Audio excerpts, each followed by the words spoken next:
Very good morning. আজকে সকাল সকাল চলে এসেছি তোমাদের সাথে ভোলা মাছের একটা রেসিপি শেয়ার করব বলে। আর গত রবিবার আমি দাদা বৌদি গেছিলাম, সেটাও একটু তোমাদের সাথে শেয়ার করে নিয়েছি। মাটন বিরিয়ানি অর্ডার করেছিলাম। দাদা বৌদির সার্ভিস কিন্তু আমি যতদিন ধরে ব্যারাকপুরে আছি আরও দিন দিন আরও উন্নত হয়েই যাচ্ছে, আমি দেখেই চলেছি। কত সুন্দর আউটলেটটা খুলেছে নতুনটাতে আমরা গেছিলাম। মাছগুলো বেশ ডিপ ফ্রাই করে ভাজা হয়ে গেছে। আমি এদিকে মশলাটা রেডি করে নিয়েছি। একটা গোটা টমেটো, রসুন, পেঁয়াজ আর ধনেপাতা। সেই মাছ ভাজার তেলেই শুকনো লঙ্কা আর কালো জিরে ফোড়ন দিয়ে পেঁয়াজটা লাইট ব্রাউন করে ভেজে নিচ্ছি।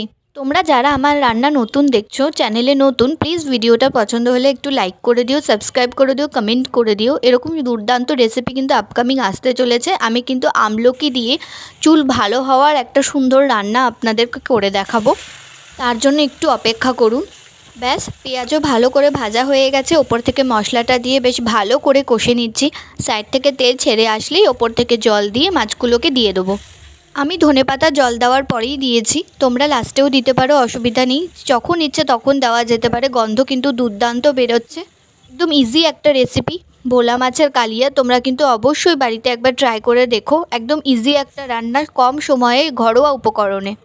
আমি কিন্তু সবসময় তোমাদেরকে চেষ্টা করি নতুন কিছু দেখানোর, কিন্তু একদম কম খরচে, কারণ এত কিছু দাম বেড়ে গেছে বাজারে।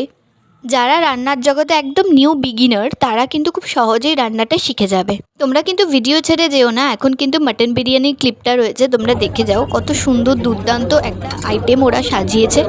আমাদের সাথে থাকো, আমাদের সাথে এইভাবেই পথ চলাতে সাহায্য করো।